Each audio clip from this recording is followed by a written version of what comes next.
Welcome, guys, to the match review of the Chelsea blowing away a 2-0 lead against Leeds United at home. It finishing in a 2-2 draw.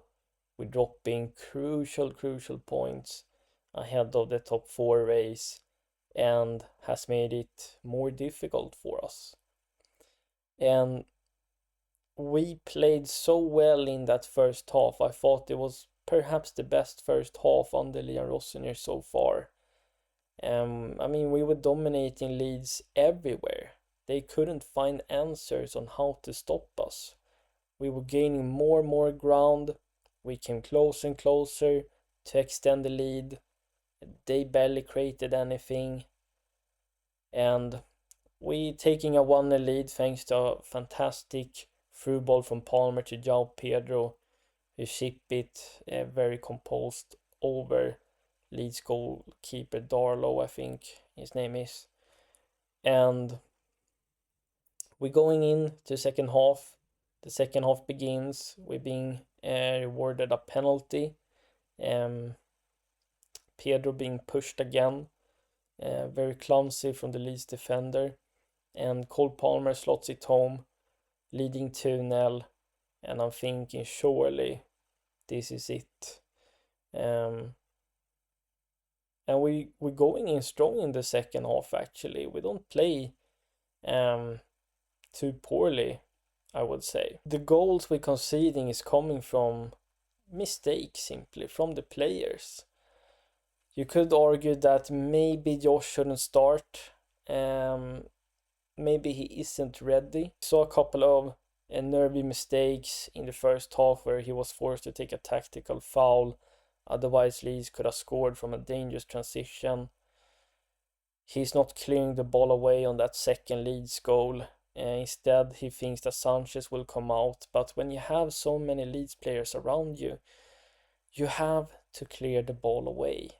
This maybe shows the young rawness from him, and he's going to learn from this, obviously, because there's other things Josh did well in this game, especially in possession. He can drive up the field, but defensively wise, there's room for improvement there.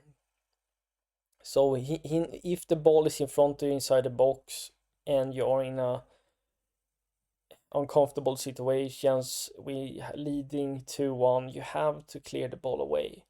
Just make it simple. And I hope Leon Rossinier will be vocal and give some feedback to Josh and the rest of the players in this team. And Caicedo is also, he's getting more and more experience playing every game, but sometimes he's quite reckless and not careful in his tackles and in duels, and is making a complete unnecessary foul on a Leeds defender. They gaining a penalty, and is from there we lose control and grip of the game. And this shows you that Premier League is absolutely relentless. You can't afford to make unnecessary mistakes. You will get punished. That's the nature of Premier League today. Every team is that good. And what can Leon Rossinier do about it? Of course, we sometimes defend transitions a bit awkwardly. We have conceded lots of goals under Rossini so far. So our defensive tactics and performances needs to improve, obviously. But I don't know what he could have done today. Maybe not start Josh. Have maybe Fofana. We competing for a top 4 race. Maybe we should have Josh as a rotational option, or maybe he can get minutes in cups. But I think this ultimately showed that he's too raw to start. But that doesn't mean he won't reach his potential or improve. No, I don't think so. I think we can bring him in here and there, but let me know, guys, what you think in the comments down below. And the second goal, everyone is literally at fault for it. It's crazy defending from everyone there. If you don't laugh, you cry. And obviously I'm very disappointed with the game, but there's also lots of positives to take from it. I think we play brilliantly when we progressing further up the field, playing through the opponent's press, how we creating chances, whether it's on the transition or through when the opponent's dropping down a bit. And we created enough chances to win today. I mean, for example, we had a header from Pedro from a set piece, or was a cross delivery, I think. Then towards the end, in the last minute, Caicedo squares it to Palmer, who is 1 meter away from goal.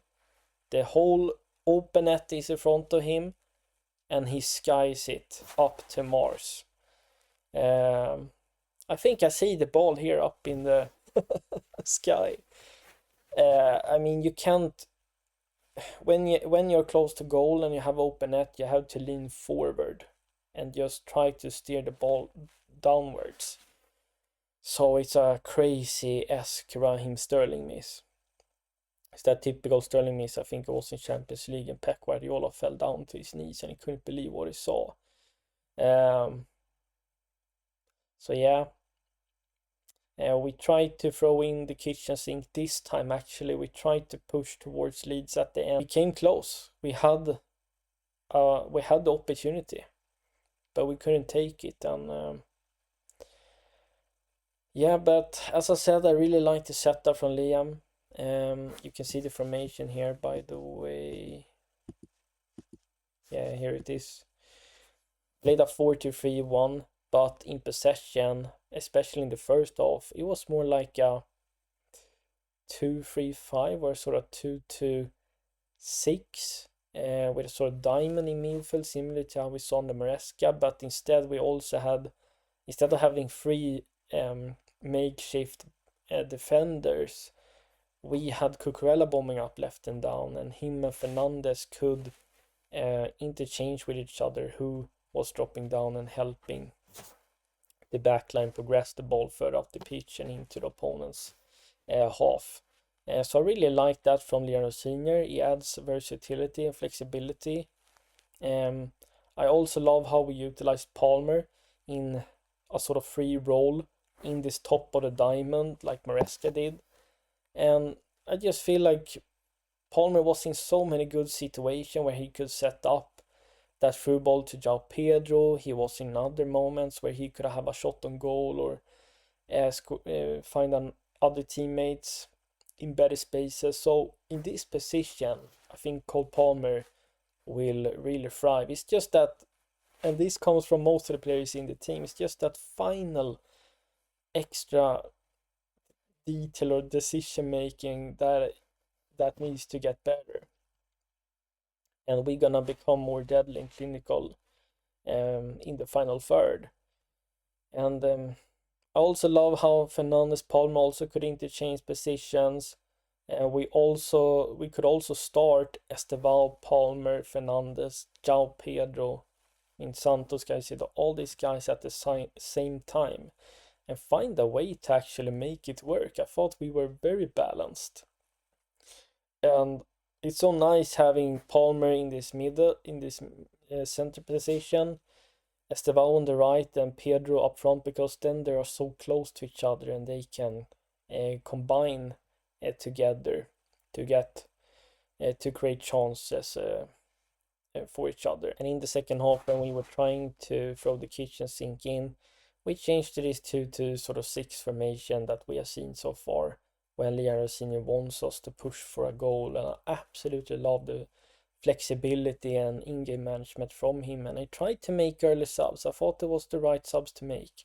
Brought on fresh attacking legs in the La, Pedro Neto. We saw some defensive subs as well, for Fana Hito coming in. And we really tried to go against Leeds, and we came so close, and it's unfortunate. But I think the performances we have seen from Leon Rossiner so far, and the in-game management and play management, I'm actually very pleased. I don't want to be completely result driven and only analyze from the results. We also had to look at the performances and see if we can go in the right direction. I think it's still quite early to say. I think we need to give Liam Rosner to the end of the season before we can be a bit more critical. But I like what I'm seeing so far. And I think the 3-4 best players for me out there today is, even though Palmer and João Pedro was on the score sheet and contributed with assists, I still think Enzo Fernandez and Santos was very good. I think Enzo Fernandez is my man of the match. I think he was just spot on in everything he did today. It's ridiculous how good he looks when he can drop down and also enter the box and have someone that overlaps on the left hand side of him, whilst also having Palmer and João Pedro close to him. I thought Santos is just growing and growing, getting better and better, so he's someone that would be a pivotal player for Rosinger. I mean, he utilized him at Strasbourg, and Santos was their best player then when he was on loan there. So yeah, I'm pleased with his performances. João Pedro is just also getting better, building fantastic chemistry with Palmer and Estevao, and it will also just continue to grow. Ultimately, we also need to be serious, and if we want to push for a top 4, these lapse of concentrations and mistakes has to be eliminated as much as possible, because they're going to be a hindrance for us. We're going to face tougher oppositions after Burnley, and then we're going to see what we truly are all about. And these things needs to be fixed as soon as possible. So we need a bit more composure from the players, not be so reckless, clear the ball away from danger in certain moments, and things will improve. So this is it for the match review. Thank you so much for watching. If you're brand new here, make sure you like this video, subscribe to my page, and hit that notification bell down below. And I'm out, guys.